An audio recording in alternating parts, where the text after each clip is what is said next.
여러분 안녕하세요. 네, 김윤기의 바이블 레이션입니다. 오늘은 교회 주차장에서 좀 촬영을 하고 있습니다. 교회 주차장에 촬영하는 이유는 제가 이 짐벌을 선물 받아가지고 짐벌로 한번 촬영을 하고 싶어서 이렇게 촬영을 하고 있습니다. 좋나요, 여러분? 오늘 제가 나눌 내용이 좀 있는데요. 제가 아는 우리 신대원 동기 목사님께서 목회자가 되는 과정에 대해서 좀 간략하게 정리해서 올려줬으면 좋겠다, 그런 얘기를 하시더라고요.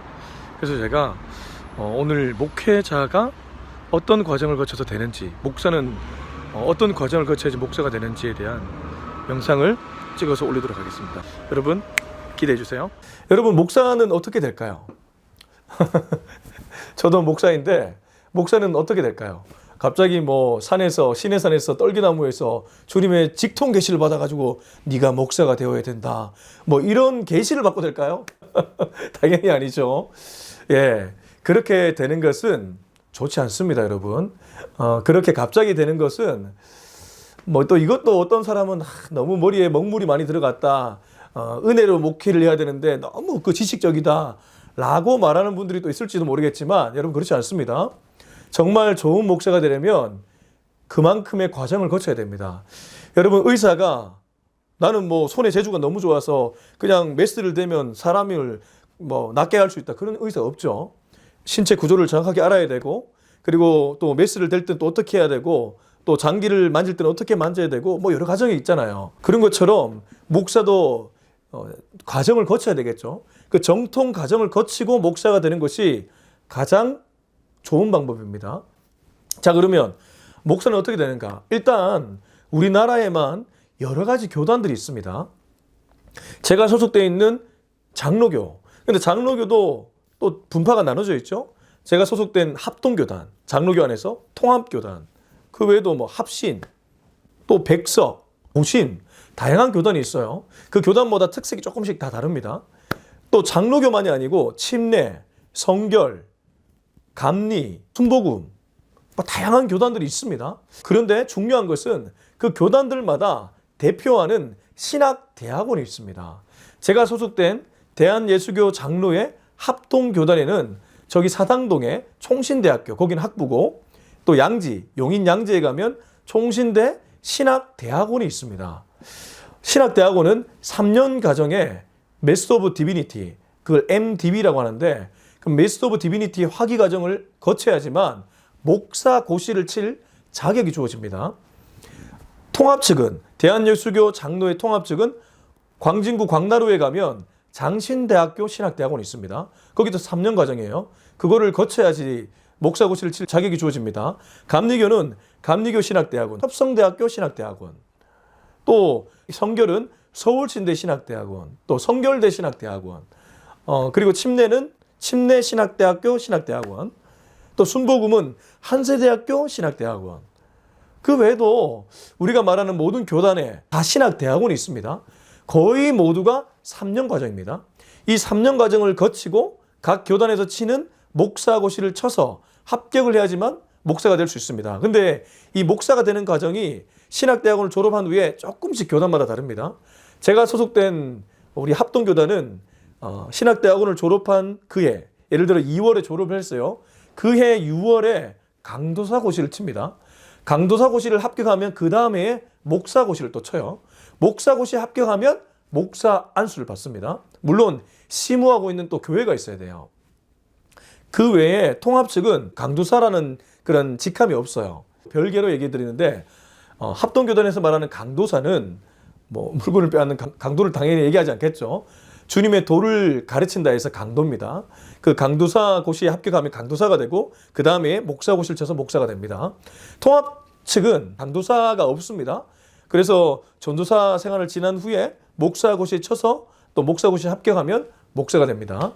감리교는 좀 또 다르더라고요. 감리교 신학대학원을 졸업한 후에 뭐 수련목 과정을 거치든지, 아니면 본인이 개척해서 또 얼마 이상 심우하면 목사 고시를 칠 자격이 주어지더라고요. 저도 정확하게는 몰라요. 제가 장로교 합동교단 소속 목사라서.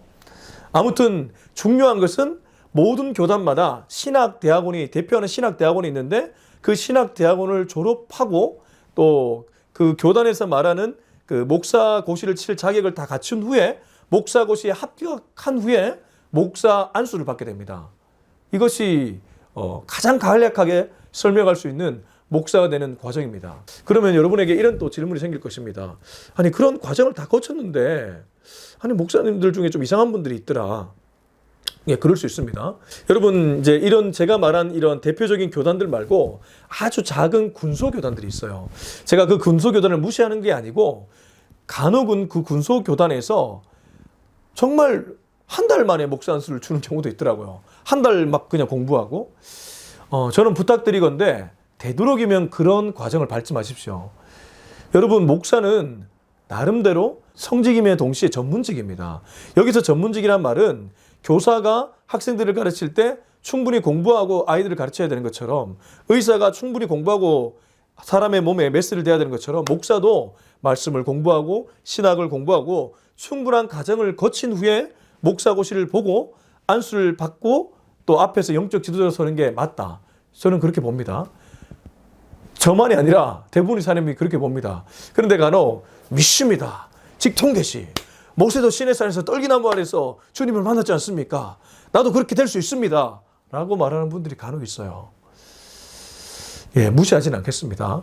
그렇지만 여러분 그거는 굉장히 위험합니다. 그렇게 목사가 되면 이 성경이라는 것을 가르쳐야 되는데 제가 급진지해지네요. 성경은 구약 39권, 신약 27권, 총 66권은 4,000년의 기간 동안 60명이 넘는 저자에 의해서 쓰여진, 물론 성령의 영감에 의해서 쓰여졌지만 그러한 책입니다. 그렇기 때문에 그 배경과 그동안 그 밑에 흐르고 있는 역사와 이런 모든 것들을 좀 깨뚫고 또 이 신학적인 어떠한 흐름도 좀 아는 사람이 성경을 해석할 때 올바르게 성경을 해석할 수 있고 그 해석을 통해서 말씀을 배울 때에 바른 해석을 통해 바른 말씀을 들을 수 있고 우리의 삶에 바르게 적용이 될 수 있습니다. 근데 이런 과정을 거치지 않고 그냥 한 달 만에 단기 속성 과정으로 목사가 된 사람이 누군가를 지도한다. 여러분 위험하지 않을까요?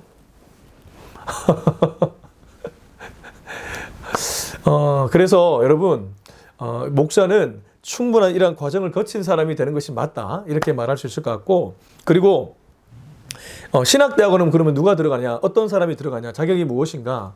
신학대학원 말 그대로 석사 과정은 4년제 대학 학사를 마친 사람이 지원할 수 있겠죠. 그리고 세례교인이어야 되고 당연히 세례받은 후에 어느 정도 시간이 경과돼야 될 겁니다. 그 신학대학원마다 입학 자격이 있습니다. 그 학교 홈페이지에 들어가면 그 자격이 있으니까 그것을 보면 될 것입니다.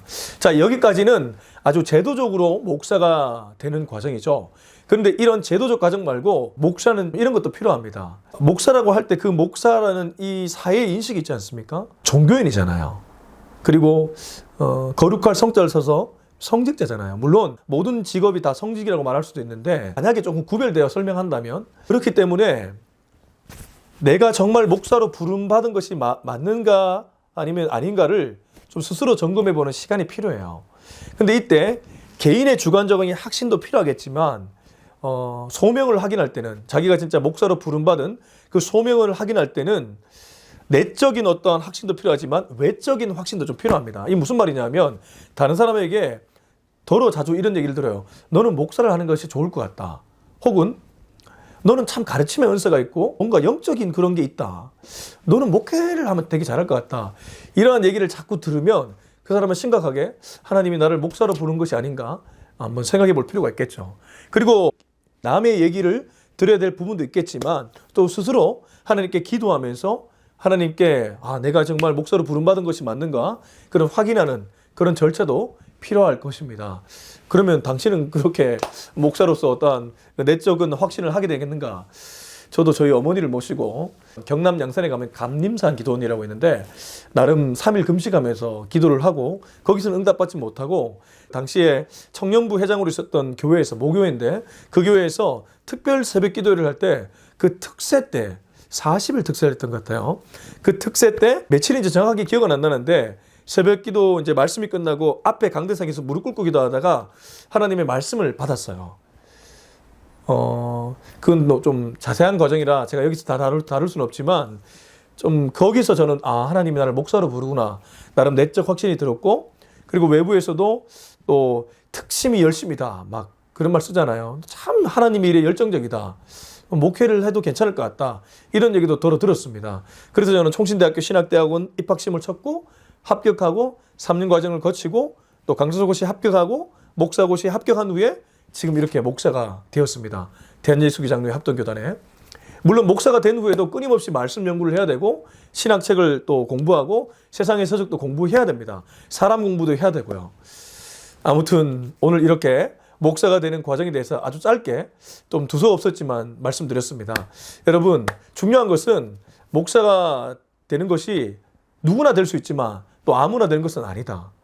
제가 앞서 말씀드렸던 이런 정규 과정을 거치고 또 내적인 확신도 필요하고 외적인 확신도 필요하다. 이런 과정을 거쳐서 목사가 되는 것이 좋겠다. 이런 말씀을 여러분에게 드리고 싶습니다. 그렇다고 제가 군소신학교 목사님들의 이런 분들을 폄하하는 것은 아닙니다. 다만 너무 짧게 속성으로 목사가 그렇게 되어버리면 좀 위험하다. 이런 말은 꼭 드리고 싶습니다. 자, 다음 시간에는 왜 이렇게 교회에 또 기독교에 교단이 많은가? 이 부분에 대해서 제가 한번 말씀드리려고 합니다. 여러분 다음 시간에 뵙겠습니다. 빠잉!